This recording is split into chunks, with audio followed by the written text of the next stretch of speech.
برادران ایمانی، آج اسلامی کیلنڈر کا پہلا دن ہے، ہجری سال کی ابتدا ہے۔ ہر قوم، ہر ملت، ہر تہذیب والے اپنے نئے سال کا آغاز خوشیوں سے اور مسرتوں سے کرتے ہیں، لیکن یہ مسلمانوں ہی کو شرف حاصل ہے کہ جب ان کے سال کی ابتدا ہوئی تو ان کے نبی کا گھرانہ خون میں ڈوب گیا۔ دنیا اپنے سال کی ابتدا مسرتوں سے کرتی ہے، اور اسلام میں سال کی ابتدا اشک ریزی سے شروع ہوتی ہے۔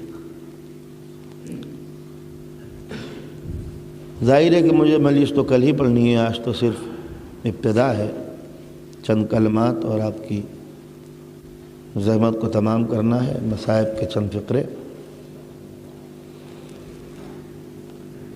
سوال یہ پیدا ہوتا ہے کہ محرم کا چاند دیکھ کر کسی واقعے کو یاد کرنا، اور وہ واقعہ جو اب سے 1400 برس پہلے کربلا کے ایک تپتے ہوئے بن میں واقع ہوا، اس کو اس طرح ریپیٹ کرنا، اس طرح اس کو یاد کرنا، اس طرح اس کے غم میں ڈوب جانا جیسے یہ واقعہ ابھی گزرا ہو، عقل و دانش کے نزدیک صحیح ہے یا غلط؟ ہونا تو یہ چاہیے کہ آنکھ گزشت پورا یاد میں کن، جو چیز گزر جائے اس کو یاد کرنا کیسا؟ لیکن 1400 برس پہلے کے گزرے ہوئے واقعے کو اسلامی کیلنڈر کے آغاز کے ساتھ یاد کرنا، مسلسل لگاتار کنٹینوسلی نالہ و شیمن، گریہ و زاری، نہ ہو کنا، سوز و گداز کے ساتھ، اور ایک دو دن نہیں سال بھر تک اس مصیبت کو اس طرح یاد کرنا کہ جیسے یہ مصیبت ابھی ہو رہی ہے، عقل کے نزدیک مناسب ہے یا غلط ہے؟ ایک مسئلہ۔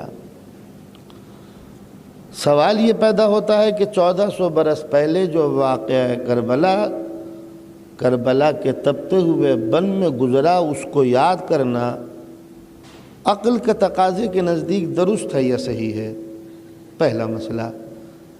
کسی قوم کا کوئی عظیم واقعہ دہرانے کے لائق ہوتا ہے یا اس کو بھولا دیا جاتا ہے؟ تو اگر دنیا کی کسی قوم نے اپنے بزرگوں کے کسی واقعے کو فراموش کر دیا ہو تو مسلمانوں کے لیے بھی یہ مناسب ہوگا کہ وہ گزرے ہوئے واقعات پہ وقت کا پردہ ڈال کے اپنی تاریخ کا مستقبل سے رشتہ کاٹ دیں اور آئندہ کے واقعات سے جوڑ دیں۔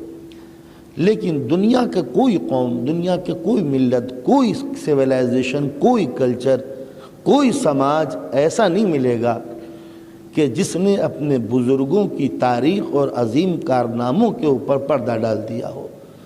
زندہ قومیں انہی کو سمجھا جاتا ہے کہ جو اپنے قوم کی عظیم شخصیتوں کو وقت کے ساتھ یاد کرتی رہتی ہے۔ انڈیپینڈنس ڈے، یوم آزادی، ان شہیدوں کا ذکر جن کی محنتوں سے کوئی ملک آزاد ہوا، اگر ان عظیم شخصیتوں کو بھلا دیا جائے تو اس ملک سے فائدہ اٹھانے والوں کو نمک حرام کہہ کے دنیا یاد کرے گی کہ تم نے اس کے آزاد ملک سے تو فائدہ اٹھایا، مگر اس کو بھلا دیا کہ اس ملک کی آزادی کن انسانوں کے خون کا نتیجہ ہے۔ لہٰذا شریف قومیں ان سورماؤں کو یاد کرتی ہیں جن کے لہو کی رنگینی نے اس قوم و ملت کے چہرے کو سرخرو بنایا۔ کوئی بھی ملک ہو، کوئی بھی علاقہ ہو، چاہے یورپ ہو یا ایشیا ہو، ہندوستان ہو یا پاکستان ہو، ایران ہو یا مصر ہو، زندہ قوم وہی کہلاتی ہے کہ جو اپنے ماضی گزرے ہوئے واقعات کو حال کے آئینے میں دیکھتی چلی جاتی ہے۔ تو معلوم ہوا کہ دنیاوی تہذیب میں، دنیاوی کلچر میں اس سماج کے مطابق گزرے ہوئے واقعات کو دہرانا عقل کے خلاف نہیں ہے، عقل کا تقاضا ہے۔ اب دیکھنا یہ چاہیے کہ جب عقل کا تقاضا یہ ہے تو اب مذہب بھی اجازت دیتا ہے یا نہیں کہ گزرے ہوئے واقعات کو ریپیٹ کیا جائے؟ یہ بھی ہو سکتا ہے کہ سماج تو اجازت دے اور مذہب اس کی اجازت نہ دے۔ تو آیا اسلام بھی اس بات کو گوارا کرتا ہے یا نہیں کہ کسی گزرے ہوئے واقعات کو ریپیٹ کیا جائے؟ تو بھائی یہ قرآن مجید کی اوراق کو الٹ کے دیکھیں کہ اس نے حال کو دہرایا ہے یا ماضی کو۔ تو اگر قرآن مجید میں آدم کا ذکر ملے، نوح کے واقعات ملیں، ابراہیم کے قصے ملیں، یوسف کے واقعات ملیں، تو سمجھ لینا چاہیے اسلام گزرے ہوئے واقعات کو سنانے کا منکر نہیں ہے، نہ مخالف ہے۔ جب انبیاء کے واقعات ان کے عظیم کارناموں کی بنا پر دہرائے جاتے ہیں تو اب ظاہر ہے کہ اگر اسلام کی تاریخ میں کسی نے عظیم کام کیا ہے تو اس کے اوپر پردہ ڈالنا نہ شریعت کے اعتبار سے مناسب ہوگا، نہ سماج کے قاعدے سے۔ اس لیے کہ اسلام نے اپنے گزشتہ انبیاء کا تذکرہ قرآن مجید میں کر کے اس کی تلاوت کرنا قیامت تک کے لیے ثواب بنا دیا۔ اب دیکھنا یہ ہے کہ صرف یاد کر لینا ہی کافی ہے الفاظ سے، یا پریکٹیکل طریقے سے اس کو دہرانا، اس عمل کو دہرانا کہ جو گزر چکا۔ جانتے ہیں بھی زیادہ دن نہیں گزرے حج کے واقعے کو۔ حج ہے کیا؟ جناب ابراہیم و اسماعیل و جناب ہاجرہ کی قربانیوں کو عملی طریقے سے یاد کرنا۔ ایک بے چین ماں کس طرح دوڑی تھی، یہی تو ہے حج میں، ورنہ صحیح کیا معنی ہے؟ صحیح جو کی جاتی ہے دو پہاڑوں کے درمیان، اس طرح حکم ہے کہ اس طرح دوڑو جیسے ایک مضطرب و بے چین ماں دوڑتی ہے عورت کے انداز سے۔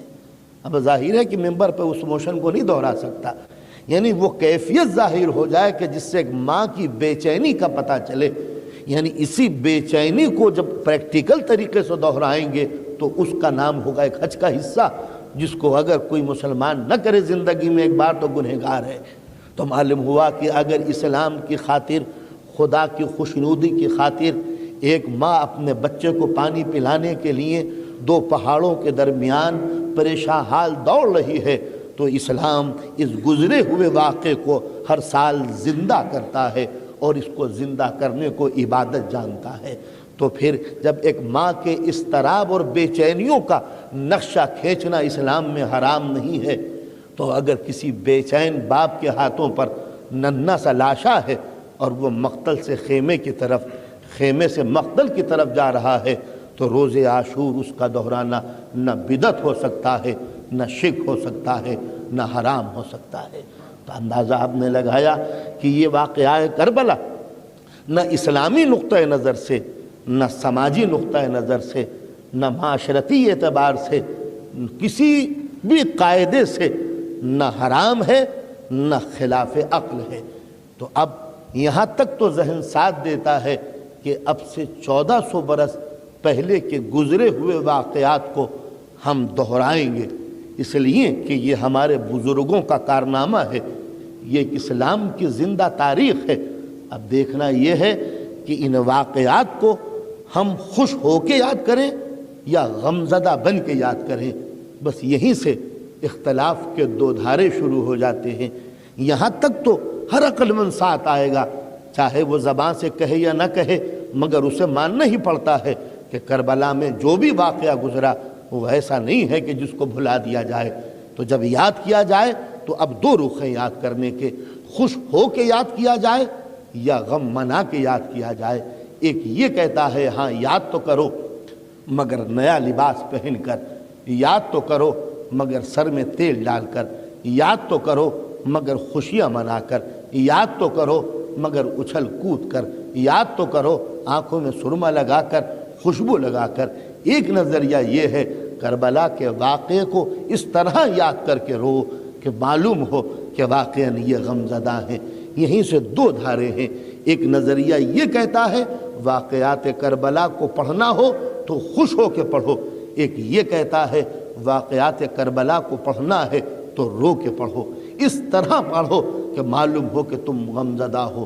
جب اختلاف پیدا ہوا تو اب دو ہی صورتیں ہیں، یا تو عقل سے پوچھو کہ کربلا کی مصیبتیں خوش ہو کے سننی چاہیے یا غم زدہ ہو کے سننی چاہیے، یا تو فیصلہ عقل پر چھوڑو، دل پر چھوڑو، یا فیصلہ رسول پر چھوڑو جس کے گھر آنے کا غم ہے۔ اگر یہ غم رسول کو خوش کر دے تو ہم بھی خوش ہوں گے، سنت رسول قرار پائے گا۔ لیکن اگر اس غم نے رسول کی آنکھوں میں آنسو پیدا کر دیے، اس غم نے آل رسول کو پریشان کر دیا، تو اب سنت رسول کا تقاضا خوش ہونا نہیں ہے، غم زدہ ہونا ہے۔ ظاہر ہے کہ واقعہ کربلا سن 60 ہجری میں ہوا۔ دیکھنا یہ ہے کہ کیا اس غم کی اطلاع رسول کو تھی یا نہ تھی۔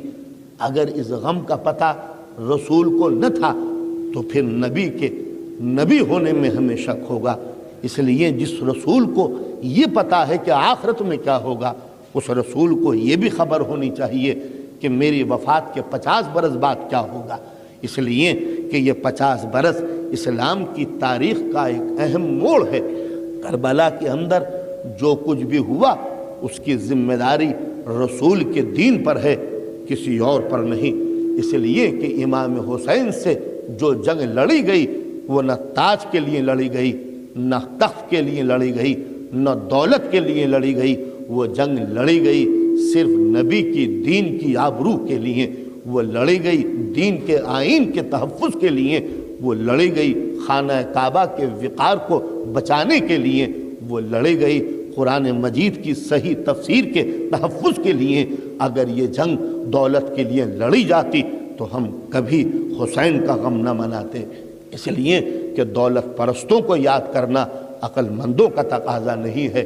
اگر یہ جنگ حصول مملکت کے لیے لڑی جاتی، ملک کو فتح کرنے کے لیے لڑی جاتی، تو سینکڑوں تاریخ میں شہنشاہ ایسے ہوئے ہیں جنہوں نے اپنے سر تن کی بازی لگا کر ملک جیتنا چاہا، وہ خاک و خون میں لوٹ گئے، کوئی ہاتھ سینے پہ ان کے لیے نہیں جاتا۔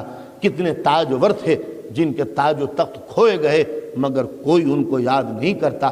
کتنے گھرانے تھے جو بڑھتے ہوئے ظلم کے سیلاب میں بہہ گئے اور کوئی بھی ان کو یاد کرنے کے لیے تیار نہیں ہے۔ ہیروشیما پہ بم گرے، لاکھوں انسان مارے گئے، ذکر کر کے ہم تڑپ جاتے ہیں مگر رونے کے لیے تیار نہیں ہیں۔ بلووں میں ہزاروں انسان مارے جاتے ہیں، ان کی مصیبت سن کر ہم تڑپ جاتے ہیں مگر واقعات کو دہرانا ہمارے لیے کوئی ضروری نہیں ہے۔ لیکن کربلا کے اندر جو واقعات ہوئے وہ نہ تخت کے لیے ہیں، نہ تاج کے لیے ہیں، نہ دولت کے لیے ہے۔ ایک انسان اصولوں کے تحفظ کے لیے مارا گیا، ایک انسان اس لیے شہید کر دیا گیا کہ وہ اپنا ضمیر بیچنے کے لیے تیار نہ تھا۔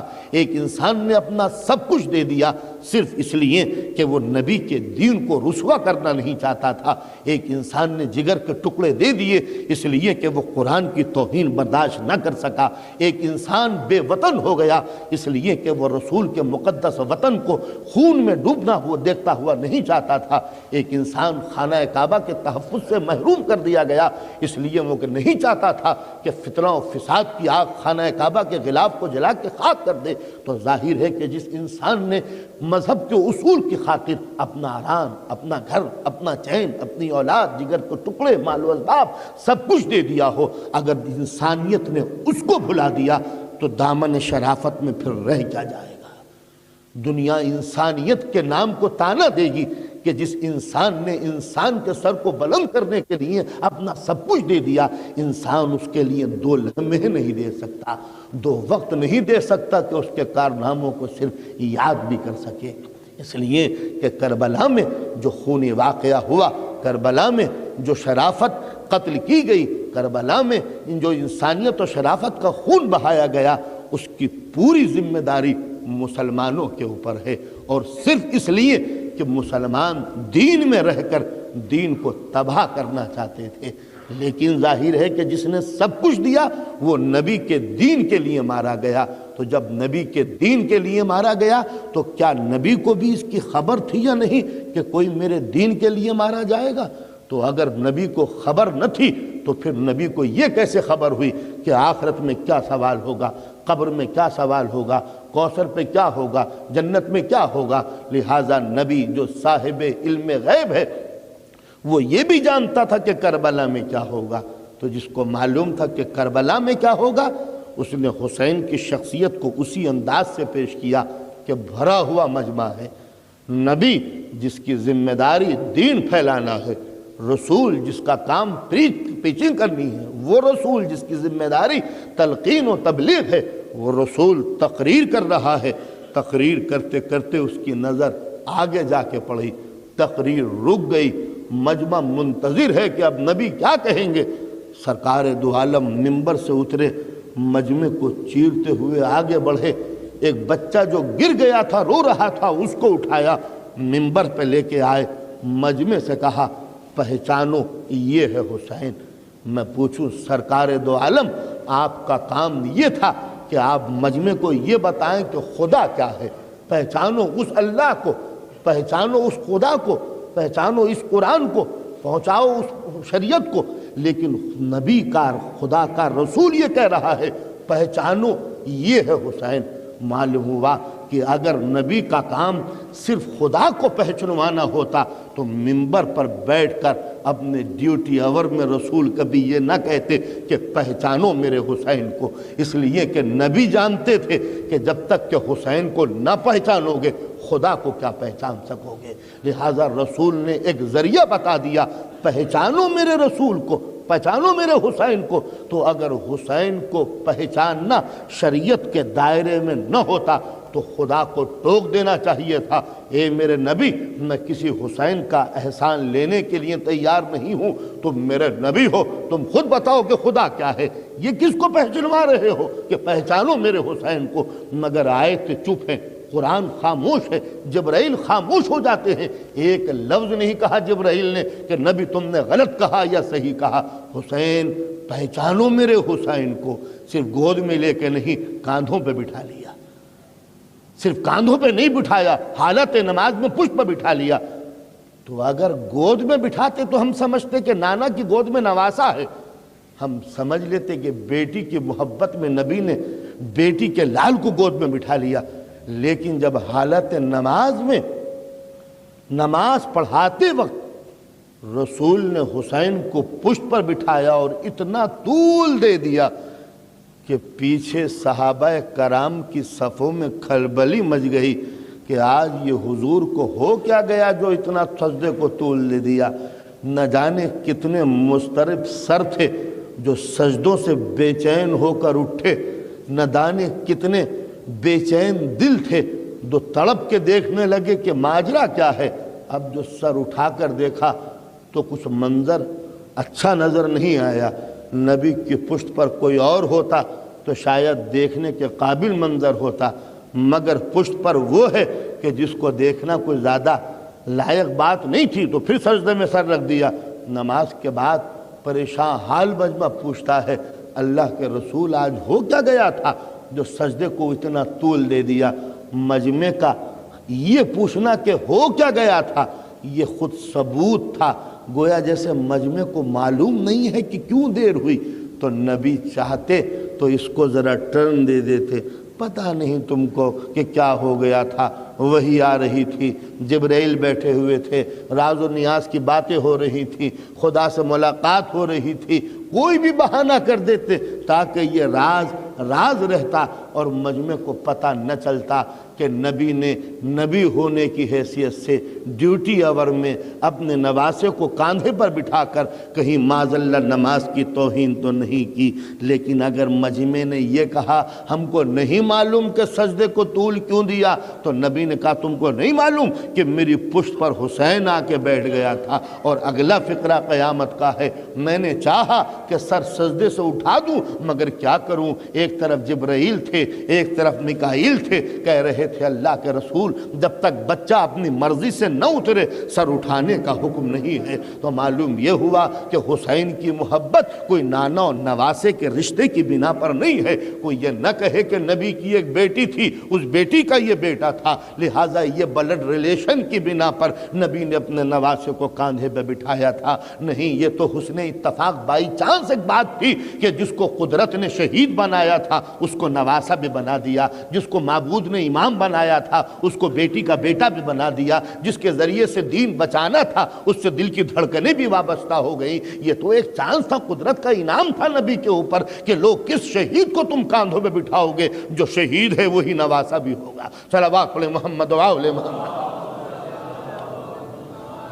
تو اب ظاہر ہے کہ حالت نماز میں جس کو سجدے کو طول دیا جا رہا ہے اس کو دوش پر بٹھا کر، کاندھوں پر بٹھا کر، گود میں لے کر، زبان کو چسا کر پبلک کو بتا رہے ہیں پہچانو یہ ہے میرا حسین، تو اس کی حیثیت ثانوی سیکنڈ پوزیشن نہیں ہو سکتی کہ یہ نبی کا نواسا تھا اس لیے قابل عزت ہے۔ نہیں، وہ نواسا بعد کو تھا، پہلے وہ امام تھا۔ تو جب امام تھا تو اس کی حیثیت مذہبی ہے، شریعت کے دائرے میں ہے۔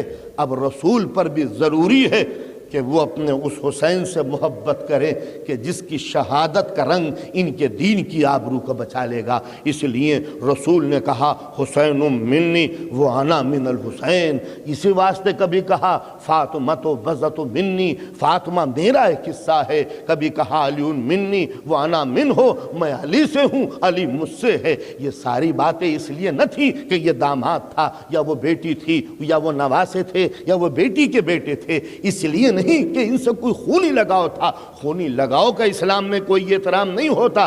بیٹا ناخلف ہو تو ڈبو دینے قابل ہوتا ہے، بیوی نالائق ہو تو قابل لعنت بن جاتی ہے قرآن مجید کے اصول سے۔ تو اسلام نے جن نواسوں کی محبت کا حکم دیا ہے اس لیے نہیں کہ وہ خونی رشتے کی بنا پر قابل احترام ہو گئے تھے، جیسے منسٹر کا بیٹا قابل تعظیم بن جاتا ہے، لیڈر کا بیٹا کوئی بھی ہو چاہے لائق ہو یا نالائق ہو، پبلک اس کے پیچھے چلنے لگتی ہے اس لیے کہ اقتدار کی زمام اس کے باپ کے ہاتھوں میں ہے۔ مگر شریعت نے یہاں کس قدر نازک احساسات کا سہارا لیا کہ دیکھو اس لیے یہ قابل عظمت نہیں ہے کہ یہ نبی کا نواسا ہے، اس لیے قابل عظمت ہے کہ اس کی شہادت ہی اسلام کی آبرو ہے۔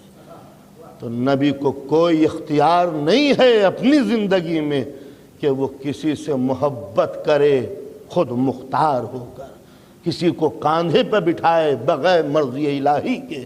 اس لیے جب قدرت نے یہ کہہ دیا میرا رسول کچھ نہیں ہے سوائے نبی کے، وَمَا كَانَ مُحَمَّدٍ إِلَّا رسول، میرے نبی کو کچھ نہ سمجھنا سوائے رسول کے۔ یہ ہر حالت میں رسول ہے، چاہے آغوش مادر میں ہو، چاہے بچہ ہو، چاہے جوان ہو، چاہے صحت مند ہو، چاہے بوڑھا ہو، چاہے آخری وقت ہو، چاہے سو رہا ہو، چاہے بول رہا ہو، چاہے جنگ کرے، چاہے صلح کرے، چاہے خاموش ہو، چاہے تقریر کرے، یہ ہر حالت میں رسول ہے۔ تو جب ہر حالت میں رسول ہے تو اب جس کو کاندھے پہ بٹھایا ہے یہ نانا نے نواسے کو نہیں، رسالت نے امامت کو کاندھے پہ بٹھایا۔ تو ظاہر ہے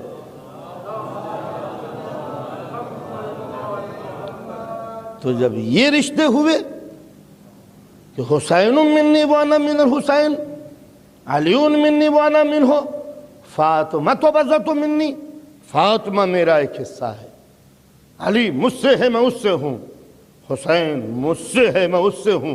یعنی اگر میں نہ ہوتا تو حسین بھی نہ ہوتا، اور اگر حسین نہ ہوتا تو پھر میں بھی نہ ہوتا۔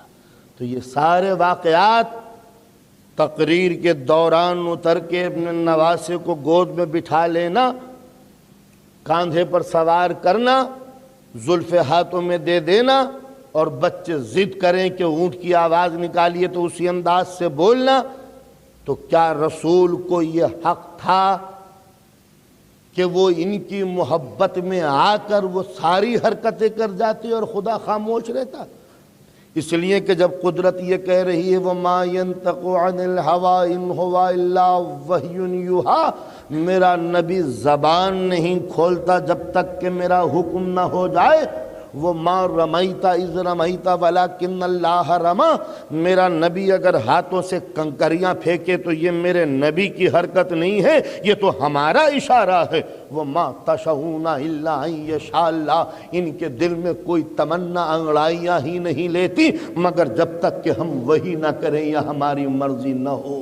تو ظاہر ہے جس رسول کی پوری زندگی معبود کے حکم کے سانچے میں ڈھلی ہوئی ہو، وہ خود مختار ہو کر اپنی مرضی کے تحت اپنے محبت سے مروب اور مغلوب ہو کر کسی نواسے کو کاندھے پہ نہیں بٹھا سکتا۔ اسلام کی تاریخ کا ایک واقعہ ہے کہ نبی نے ایک جملہ کہہ دیا تھا، ایک سینٹنس کہہ دیا تھا، اس لیے نہیں کہ وہ کہنا چاہتے تھے، اس لیے تاکہ دنیا سمجھ لے کہ نبی خود مختار نہیں ہے، خدا کے حکم کا ماتحت ہے۔ نبی ایک بیوی کے گھر گئے، انہوں نے شہد پلایا جناب ام سلمہ، یہ شہد پی کے آئے اور انہوں نے اپنی بیوی کی تعریف شروع کر دی کہ سبحان اللہ، ام سلمہ نے جو شہد پلایا ہے وہ بڑا شیریں، بڑا میٹھا، بڑا لذیذ، بڑا اچھا ہے۔ یہ سن کر جو بیوی سن رہی تھی یا حضور جن بیگم صاحبہ سے کہہ رہے تھے، ان کا موڈ خراب ہو گیا۔ اگلے دن پھر نبی آئے، پھر انہوں نے یہی کہا کہ سبحان اللہ، ام سلمہ نے جو شہد پلایا تھا وہ بڑا میٹھا، بڑا شیریں، بڑا لذیذ، بڑا نظیف، بڑا لطیف تھا۔ ان کو سن کر پھر موڈ خراب ہو گیا۔ نہ جانے حضور کو بھی کیا سوجی کہ روز شہد کا ذکر ان کے سامنے کریں، شہد کا ذکر اور منہ کڑوا ہو جائے ان کا۔ تو انہوں نے اپنی سہیلی سے کہا کہ آج کل ام سلمہ سے خوب چھن رہی ہے، کوئی ایسی ترکیب کرو کہ ہماری بارگاہ میں یہ ام سلمہ کی تعریف نہ ہو۔ یہ پلاننگ ہو گئی دونوں سہیلیاں تھیں، دونوں نبی کی بیویاں تھیں۔ ایک دن جو حضور آئے کہنے لگے ام سلمہ نے جو آج شہد کا شربت پلایا بہت ہی میٹھا تھا۔ انہوں نے کہا ہاں حضور میٹھا تو ہوگا مگر آپ کے منہ سے بدبو آ رہی ہے مغافیر کی، گوند کے شربت کی، غم ہوتا ہے عرب میں۔ حضور نے فرمایا کہ ہم مغافیر نہیں پیتے، نہ کہ نہیں حضور آپ کے منہ سے مغافیر کی بدبو آ رہی ہے۔ اب سرکار نے فرمایا کہ ہم مغافیر نہیں پیتے، نہیں پی ہم نے، کہ نہیں آپ نے پی ہے۔ اب اندازہ لگائیے کہ ان دونوں میں سچا کون ہوا۔ ایک وہ ہے کہ جس کی صداقت پر اسلام کی عمارت قائم ہے، اور ایک یہ ہے جو یہ کہہ رہی ہیں کہ آپ کے منہ سے مغافیر کی بو آ رہی ہے، نبی نے کہا ہم مغافیر نہیں پیتے۔ اب گئے دوسری بیوی کے پاس، انہوں نے بھی منہ پھیر کے کہا کہ حضور آپ کے منہ سے مغافیر کی بو آ رہی ہے، کہا کہ ہم مغافیر نہیں پیتے۔ کہا نہ پی ہوگی مگر ممکن ہے کہ شہد کی جو مکھیاں ہیں وہ مغافیر پہ بیٹھ گئی ہوں، پھر آ کے انہوں نے شہد بنایا ہو تو یہ اسمیل آ گئی اس شہد کے اندر۔ اب کسی کا دماغ اتنا سینسیٹیو ہو تو اس کو کون کیا کر سکتا ہے۔ تو جب یہ جملہ کہا کہ شہد کی مکھیاں مغافیر پہ بیٹھ گئی ہوں گی تو حضور نے جملہ کہا اچھا تم کہتی ہو تو آج سے ہم اپنے اوپر شہد کو حرام قرار دیے لیتے ہیں، ہم نہیں پئیں گے۔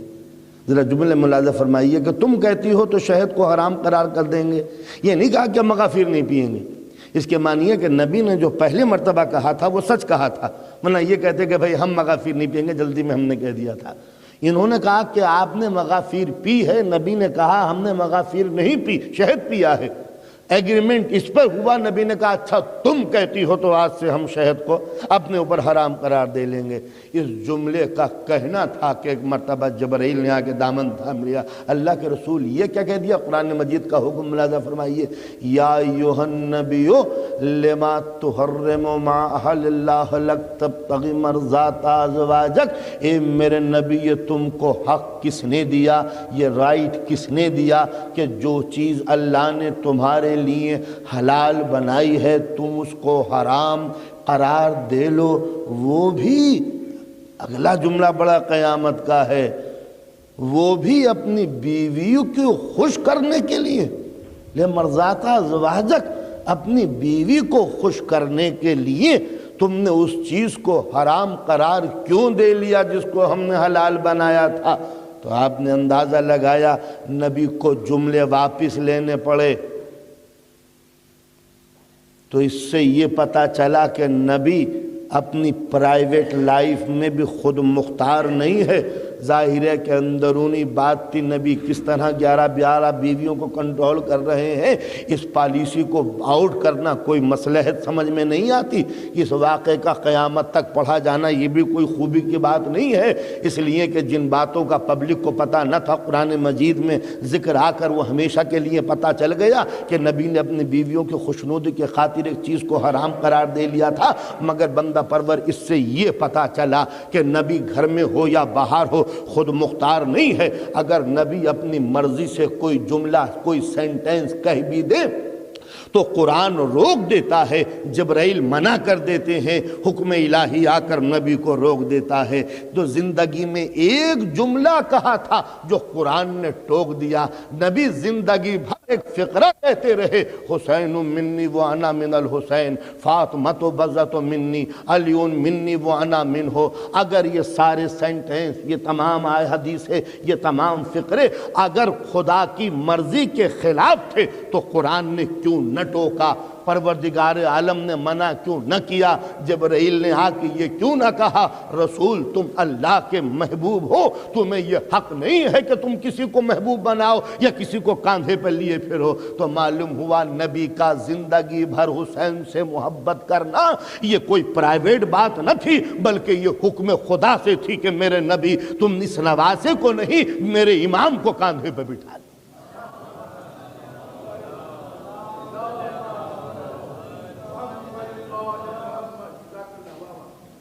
تو بندہ پرور اب اس نواسے کی محبت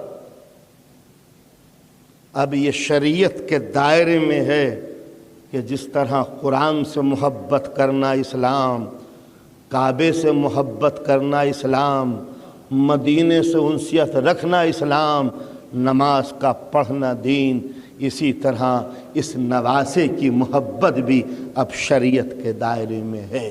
تو اب دیکھنا یہ ہے کہ اس رسول کو جو قیامت تک کے لیے شریعت اور دین لے کے آیا ہے، کیا اسے یہ خبر تھی یا نہ تھی کہ جس نواسے کو کاندھے پہ بٹھا رہے ہیں وہ کوئی غلط کام کرے گا؟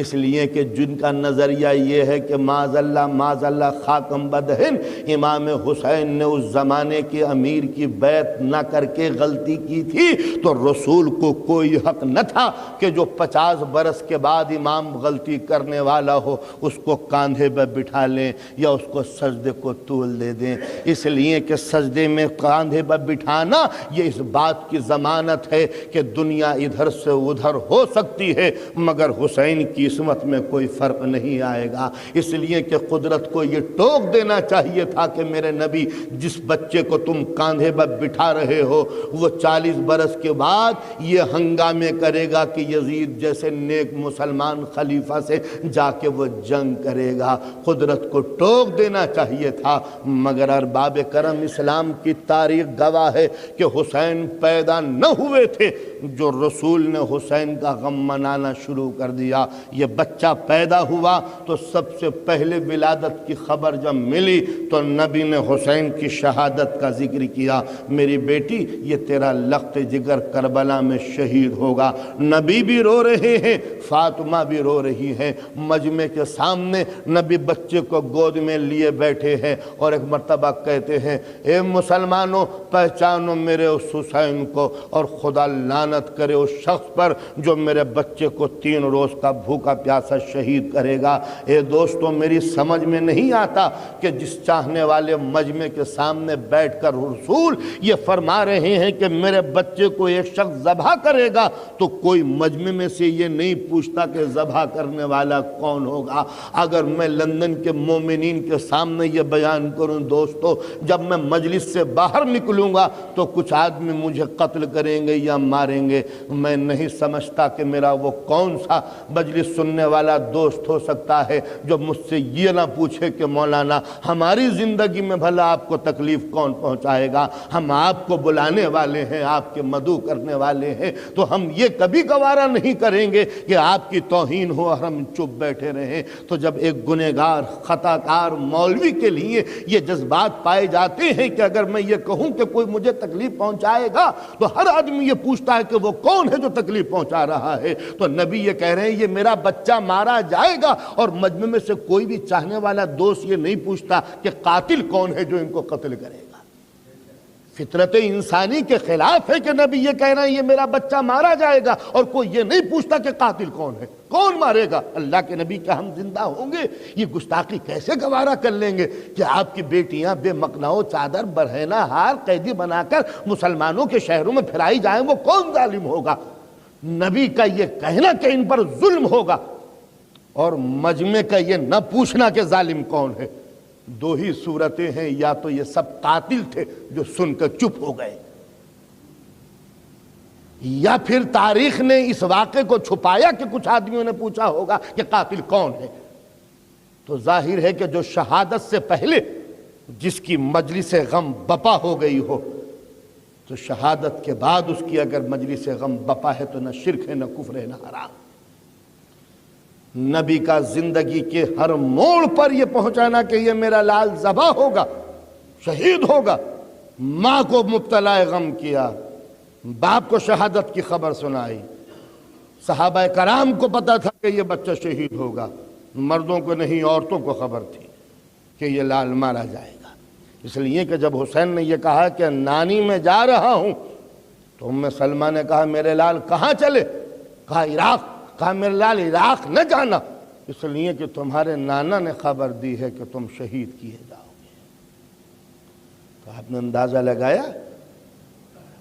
بحث یہ تھی کہ 1400 برس کے بعد حسین کا غم منایا جائے یا نہیں. تو عقل نے، درات نے، قرآن نے، شریعت نے بتایا کہ واقعات دہرائے جانے چاہیے. تو یہ غم خوشی سے منایا جائے، یہ واقعہ خوشی سے سنا جائے، یا غم منا کر. تو اگر رسول نے یہ واقعہ مسکرا کے بیان کیا ہوتا تو اس ذکر کو دہرانا تبسم کے ساتھ ضروری تھا. لیکن جب گود میں لے کے رو رہے ہیں، فاطمہ کلیجے سے لگا کے رو رہی ہیں، علی مرتضیٰ غم منا کے رو رہے ہیں، تو اب کوئی یہ نہیں کہہ سکتا کہ اس واقعے کو خوش ہو کے منانا چاہیے. حسین مدینے سے چلے.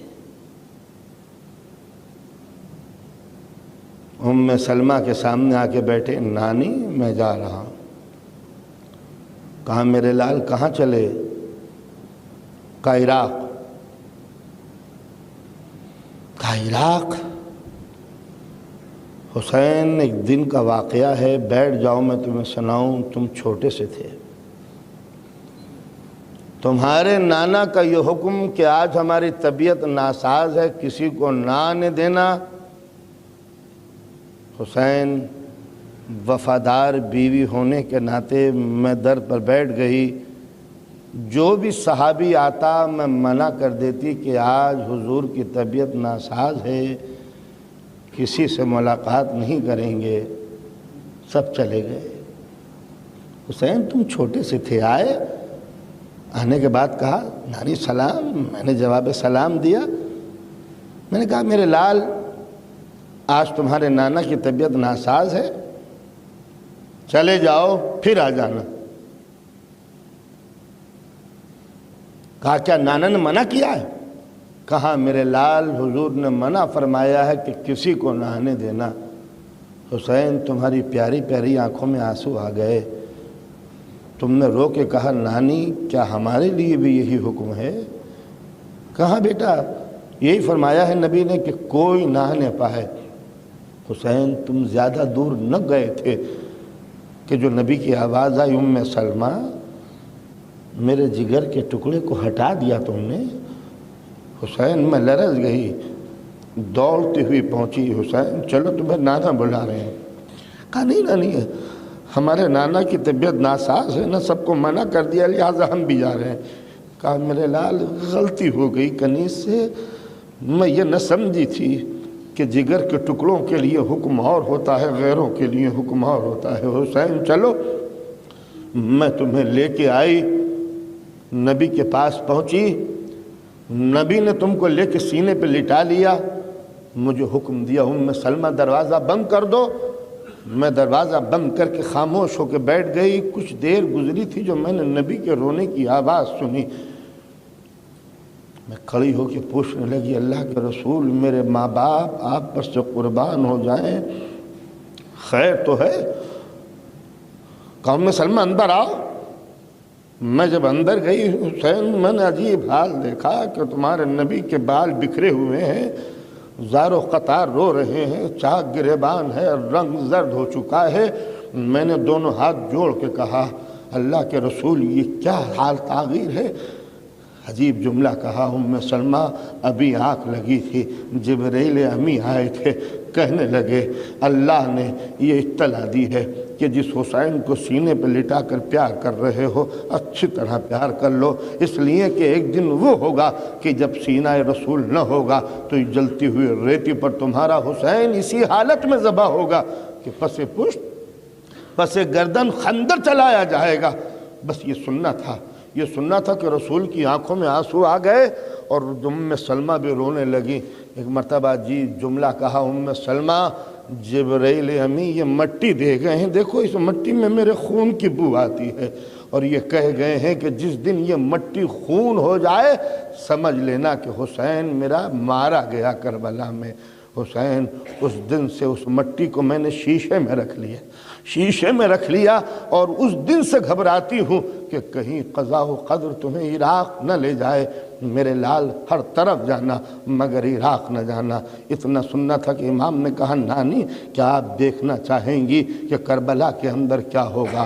ذرا میری 2 انگلیوں کے درمیان دیکھی ہے۔ ام سلمہ نے حسین کی 2 انگلیوں کے درمیان دیکھا، ایک چٹیل میدان ہے، دور تک ریگستان ہی ریگستان، ایک عظیم دریا ہے جو بہہ رہا ہے۔ ام سلمہ کہتی ہے ہاں اے حسین ایک دریا ہے جس کے کنارے ایک چٹیل میدان ہے۔ ام سلمہ پھر کہتی ہیں حسین اس کے اندر ایک کڑیل جوان کا لاشا ہے جس کے سینے پر نیزہ لگا ہوا ہے۔ ایک عجیب فقرہ کہا حسین نے نانی پہچانا کہ یہ کڑیل جوان کون ہے؟ ذرا غور سے دیکھیے ام لیلہ کی گود کا پلا ہوا یہ علی اکبر ہے جو کربلا میں نیزہ کھا کر ہم سے جدا ہو جائے گا۔ ام سلمہ تڑپ کے رونے لگی۔ حسین فرات کے کنارے ایک نوجوان کے بازو کٹے ہوئے ہیں، یہ کون ہے جس کے سر پہ گرز گراں بال لگا ہوا ہے؟ حسین کہتے ہیں نانی پہچانیے یہ ام البنی کی نشانی میرا قوت بازو ابو الفضیل عباس ہے۔ ام سلمہ پچھاڑے کھانے لگی۔ اے حسین ایک بلندی پر ایک ٹیلے کے اوپر ایک چھوٹا سا لاشا نظر آ رہا ہے، ایک قبر ہے جو کھدی ہوئی ہے۔ حسین کہتے ہیں اے نانی یہ رباب کی گود کی دولت ہے، میرا علی اصغر ہے جو کربلا میں 3 روز کا بھوکا پیاسا شہید ہو جائے گا۔ ایک مرتبہ ام سلمہ کہتی ہیں حسین ایک نشیب میں ایک لاش پڑی ہوئی ہے جس کے ٹکڑے ٹکڑے ہو چکے ہیں، ارے کوئی پہچان نہیں سکتا کہ یہ کون ہے۔ ایک مرتبہ حسین کہتے ہیں نانی پہچانیے اپنے گود کے پالے ہوئے حسین کو پہچانیے کہ نانا کے اس جگر کے ٹکڑے کو مسلمانوں نے کتنے ٹکڑوں میں تقسیم کر دیا ہے۔ یہ ساری مصیبتیں کربلا کی بیان کرتی جاتی ہیں۔ ام سلمہ روتی جاتی ہیں۔ دوستو ابھی کربلا واقع نہیں ہوئی جو نبی کی بیوی رو کے بتا رہی ہے۔ اگر حسین کا ذکر سن کے رونا بدعت ہوتا تو کبھی ام المومنین حضرت ام سلمہ حسین کی شہادت سے پہلے حسین کی صف ماتم نہ بچھاتی۔ جب حسین کی شہادت سے پہلے رونا جائز ہے تو حسین کی شہادت کے بعد رونا حرام کیسے ہو گیا؟ ارباب کرم حسین مدینے سے چلے اس طرح کہ وہ قیامت کی رات آ گئی کہ جہاں حسین ایک ایک عزیز کی قبر سے جدا ہو رہے ہیں، کبھی حسن کی قبر پر جا کے بیٹھے بھیا ہاں اس سال جن حضرات نے حج کیا ہے پروردگار عالم ہر مومن کو یہ شرف بخشے، انہوں نے اپنے آنکھوں سے دیکھا ہوگا کہ جنت البقیع کے وہ عظیم حصار کی دیوار جس کے اندر اب کوئی نہیں جا سکتا، اسی جنت البقیع کے چٹیل میدان میں ایک پتھر رکھا ہوا ہے۔ اس پتھر کے نیچے دلبند مصطفیٰ امام حسن علیہ السلام چین کی نیند سو رہے ہیں۔ امام حسن کے جنازے پر بیٹھ کر قبر پر بیٹھ کے حسین تڑپ تڑپ کے رو رہے ہیں بھیا دل تو یہ چاہتا تھا کہ زندگی بھر تیری قبر کا مجاور بنا بیٹھا رہوں، مگر ان مسلمانوں کو یہ گوارا نہ ہوا کہ فرزند رسول حسن کی قبر پر بیٹھا رہے۔ بھیا آج کے بعد پھر قبر پر بیٹھنا نصیب نہ ہوگا۔ حسین حسن کی قبر سے اٹھ کر چند قدم چلے ہوں گے، جو ماں کی لحد آ گئی، قبر پر بیٹھ گئے۔ ماں جس حسین کو چکیاں پیس کے پالا تھا، وہ حسین تیری قبر سے دور جا رہا ہے۔ ماں کی قبر پر بیٹھے وہ حسین روتے رہے۔ اندھیرا ہے، تاریکی ہے دنیا، چین کی نیند سو رہی ہے، اور نبی کا بیٹا اپنی ماں کی قبر کے پاس بیٹھا ہوا۔ ماں تیرا حسین چلا، تیرا حسین تیری قبر سے دور چلا۔ کچھ دور اٹھ کے حسین آئے اور ایک قبر پر بیٹھ گئے۔ یہ رسول کی قبر ہے نانا۔ اے نانا، جس حسین کو مدینے کی گلیوں میں پہچنوایا تھا، جس حسین کو کاندھے پر بٹھایا تھا، وہ حسین تمہارے مدینے سے دور جا رہا ہے۔ تاریخ کا ایک فقرہ ہے کہ حسین قبر رسول پر لیٹ گئے، لیٹتے کے ساتھ ہی نیند آ گئی۔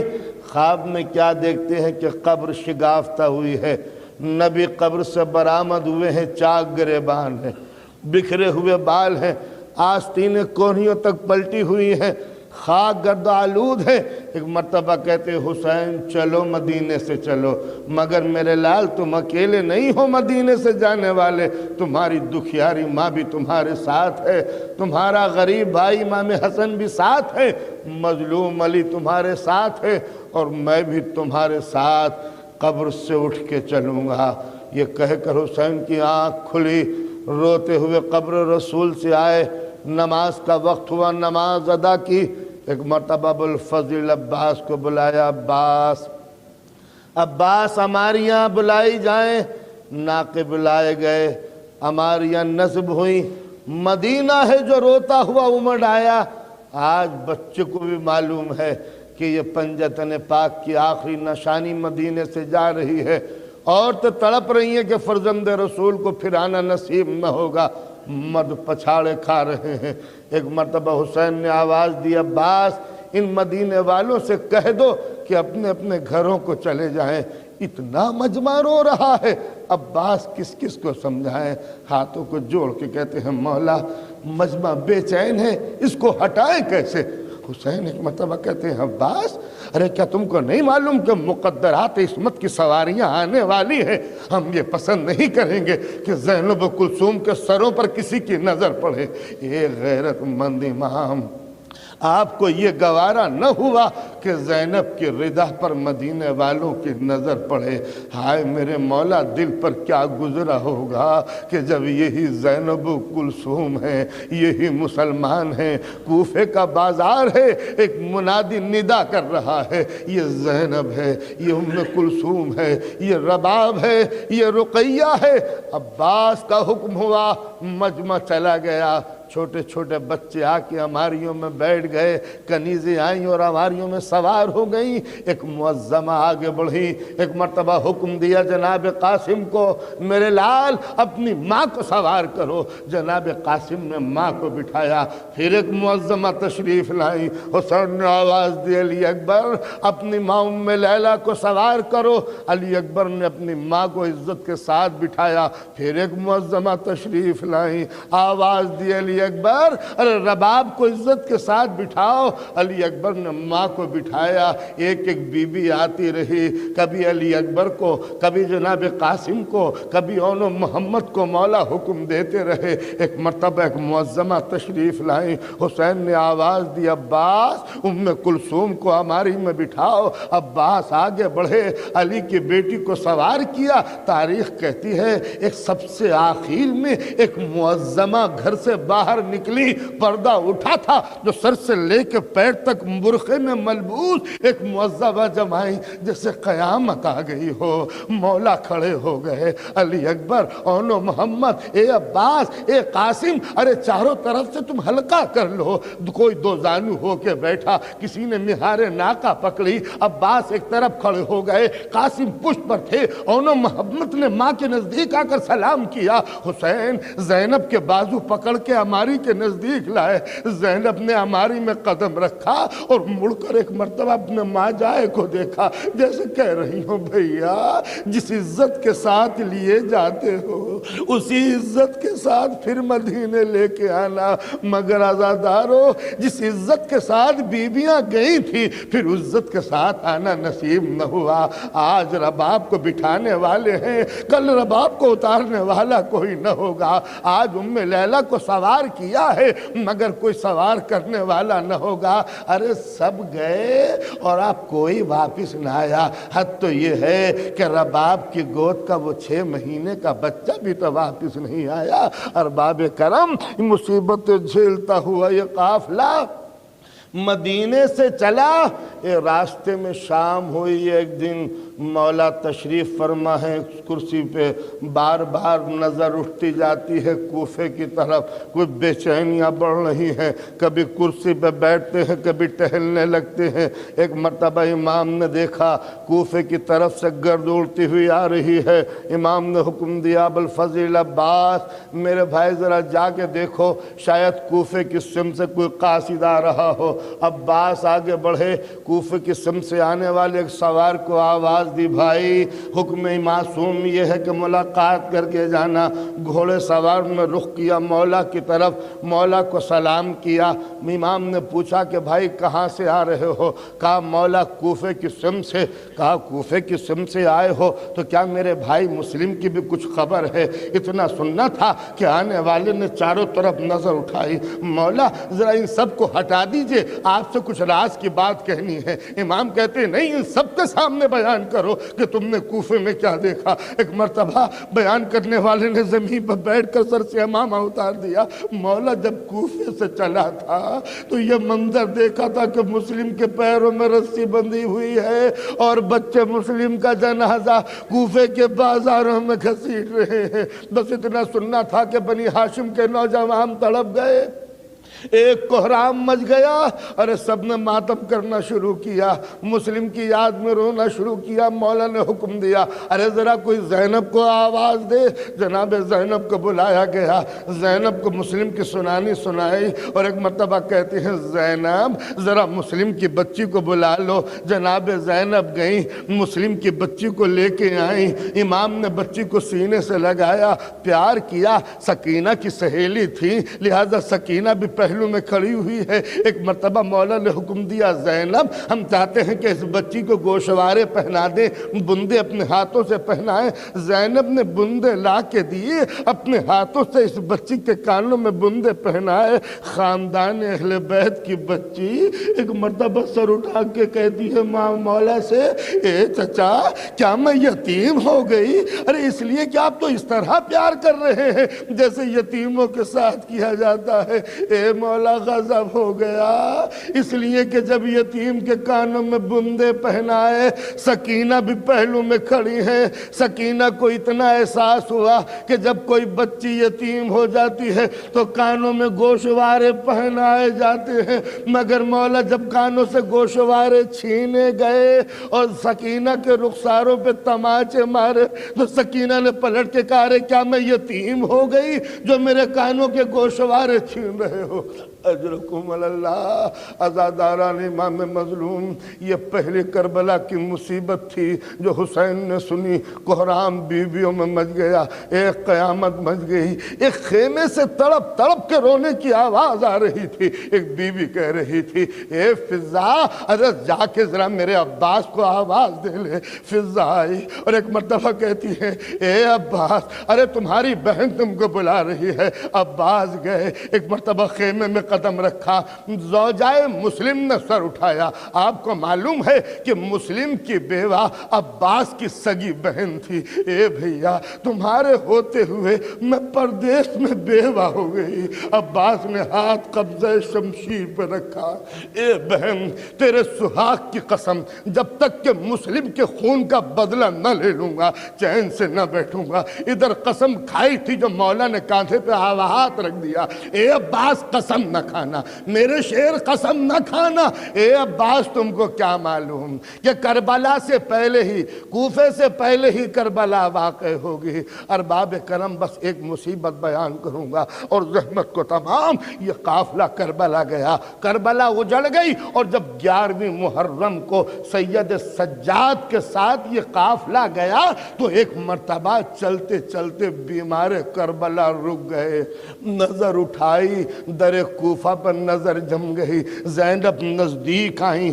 میرے لال خیر تو ہے؟ یہ کیا ہو گیا تمہارے رنگ کو؟ یہ جسم میں راشا کیسے ہے؟ سید سجاد کہتے ہیں پھوپھی اماں بڑی مشکل منزل ہے، ذرا بیوہ مسلم کے بازو تھام لیجئے۔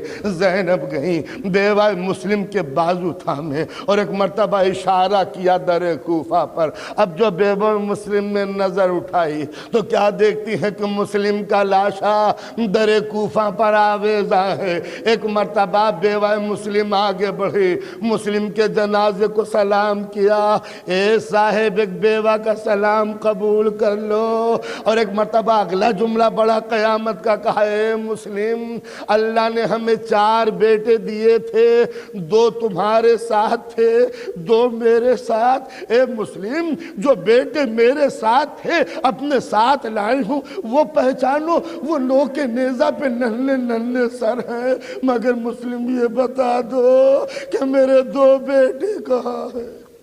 اجرکم اللہ خالد ولعنت اللہ للظالمین لیوم الدین اللہم اغفر للمؤمنین والمؤمنات والمسلمین والمسلمات والأحیاء منهم والأموات تعاف بیننا وبینہم بالخیرات انکا مجیب الدعوات انکا علی کل شیء قدیر۔